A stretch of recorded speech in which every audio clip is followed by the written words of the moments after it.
right. Without the nightmare to control them, the mages are free. And Corypheus loses his demon army. Though as far as they're all concerned, the Inquisitor broke the spell with the blessing of the Maker.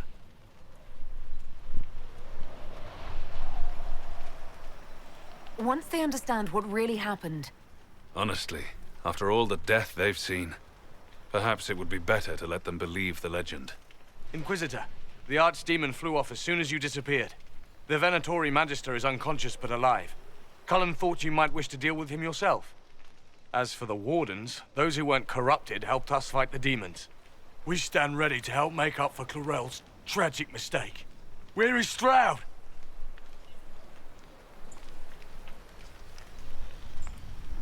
Warden Stroud died striking a blow against a servant of the Blight. We will honor his sacrifice, and remember how he exemplified the ideals of the Grey Wardens, even as Corypheus and his servants tried to destroy you all from within. Inquisitor, we have no one left of any significant rank. What do we do now?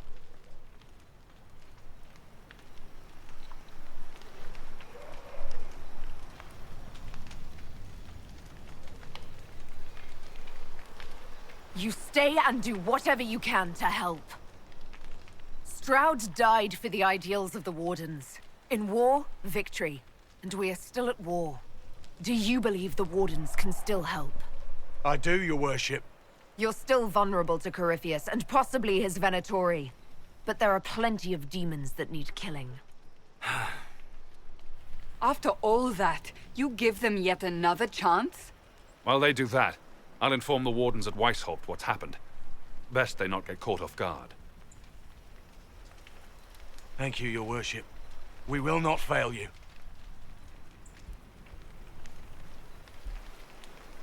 Good luck, Inquisitor. It's been an honor. And take care of Varric for me.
Hawk sent me one final report.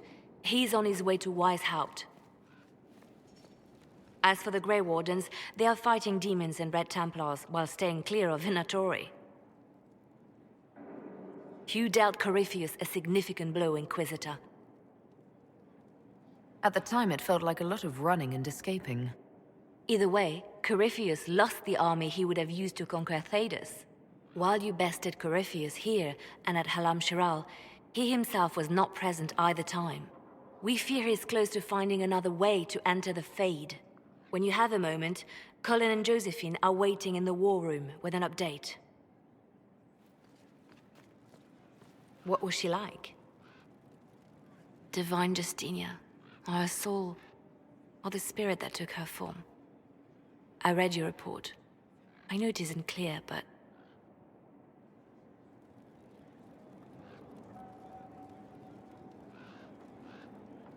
She seemed calm, serene even, and she guided us the whole way through. That does sound like her. She did ask me to tell you something, though. She said, "I'm sorry, I failed you too." Oh. I should finish this before it slips my mind. Perhaps later we might discuss the matter further? Thank you.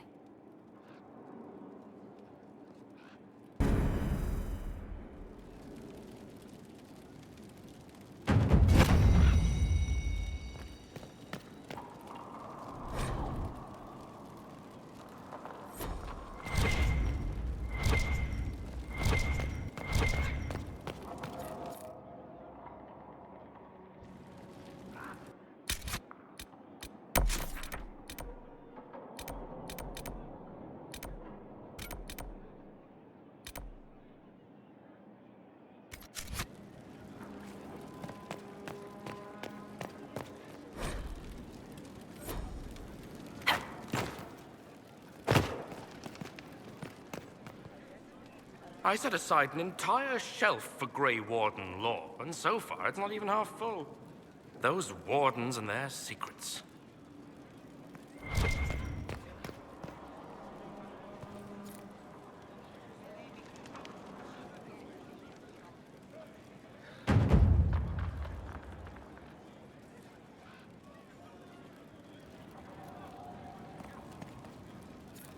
A request has been made of you, Inquisitor. Here it is. As you were. Yes, Inquisitor.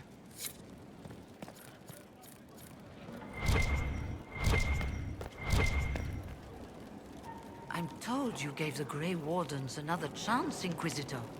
Would I have done the same, I wonder? Forgiveness can be difficult. I hope the Order values what you've done, and gives you no reason to regret it. I trust everything is well with the mages. There have been a few scuffles with your Templars, but another time then. So I take it you're Dalish? Is that the correct word here?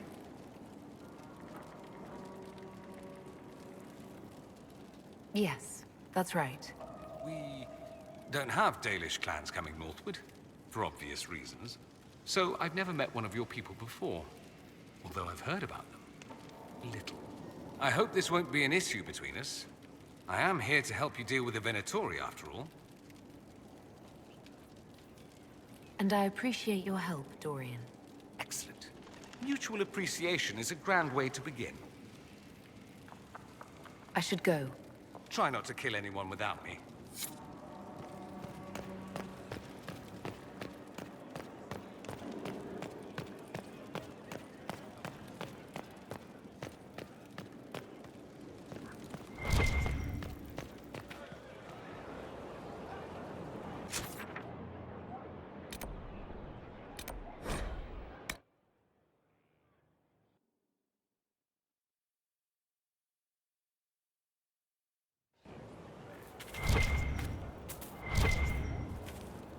Inquisitor, the soldiers say you banished the demons at Adamant and freed the Grey Warden mages.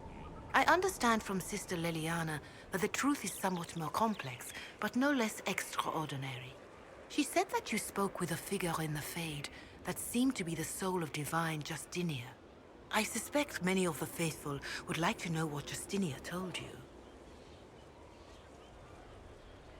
She helped me remember what happened at the Conclave. The Maker didn't give me the mark on my hand. I was struck in battle. And Andraste didn't send me. The figure everyone saw was Divine Justinia. So it is as you have always maintained. You must feel quite vindicated.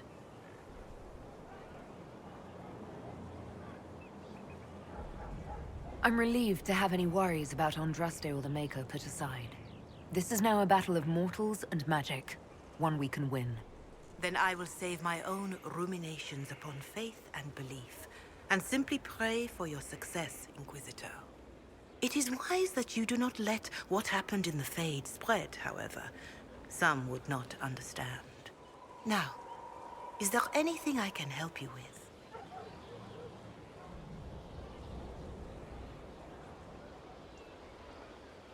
Farewell. Farewell.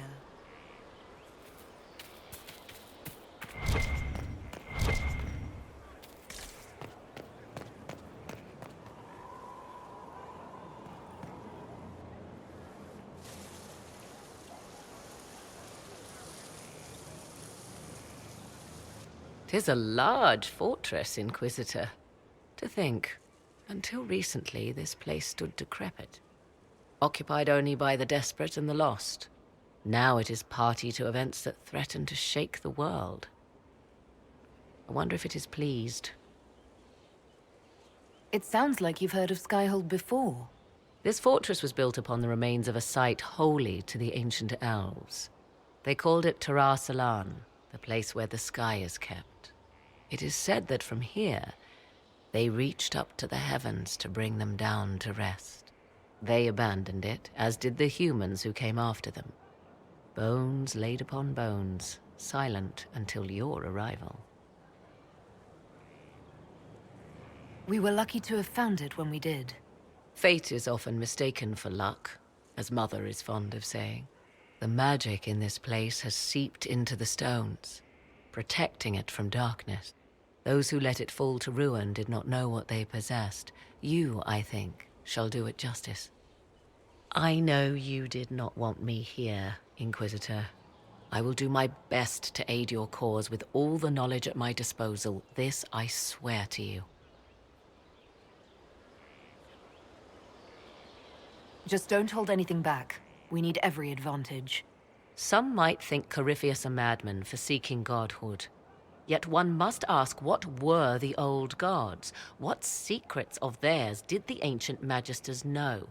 What I fear, what all should fear, is not that Corypheus believes he can succeed. 'Tis that he actually may.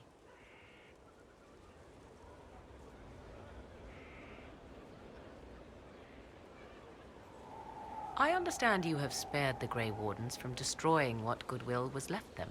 'Tis good of you, considering the weakness Corypheus exploited was their own doing. Still, should a true archdemon one day arise, they will no doubt be needed. Or so they would have us believe.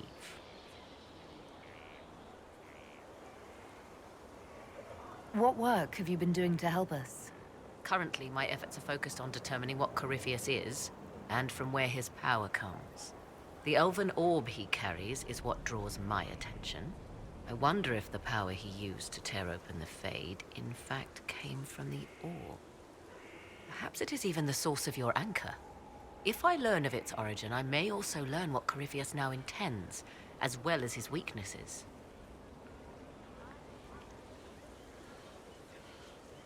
However you can help, it's appreciated. Continue prodding at Corypheus, Inquisitor. Elicit a reaction, and we may yet learn from it. Now that you've seen the Inquisition up close, what are your impressions? 'Tis remarkable what you have built. I will give you that. Soldiers are camped outside Skyhold in numbers that would give any nation pause. All this in precious little time, conjured from thin air through the power of fervor alone. I wonder if Corypheus suspected what he was enabling, just as I wonder what will become of all this once he is defeated.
We have to defeat him first.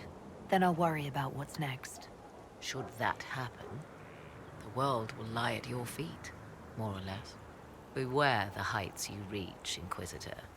When this is done, many will be eager to knock you back down.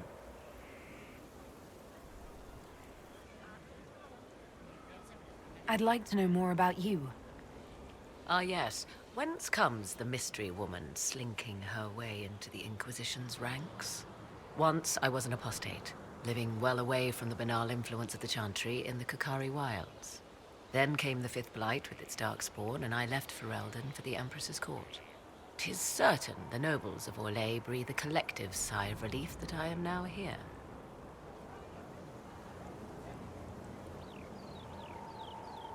You were in Ferelden during the Blight. The Blight began in the Kukari wilds, so yes, I experienced it firsthand. Indeed, I fought at the hero of Ferelden's side for a time. She is the reason the Blight was defeated. We did not part on good terms. I regret a great deal, but that... most of all. And after that, I came to Orlais. The last place one would look for me, or such was my hope. It's odd that an apostate could live so openly. It confuses those who expect apostates to cower and hide. I stand boldly before them and demand to know why I need some chantry mage to teach me to control my power. They would put me on a leash so they can feel safer at night. I am uninterested in their comfort. Naturally, it helps to have friends in high places. The Orlesian court seems like an odd place to find someone like you. That was the point, originally. I knew the Empress was intrigued by the arcane, and that I could answer questions no chantry mage could. Thus, we fit together nicely. I became her advisor, and she my benefactor and source of refuge. Truth be told, our arrangement would not have lasted much longer. Too many wagging tongues, even for Celine. I'll leave you to the garden. Until next time, then.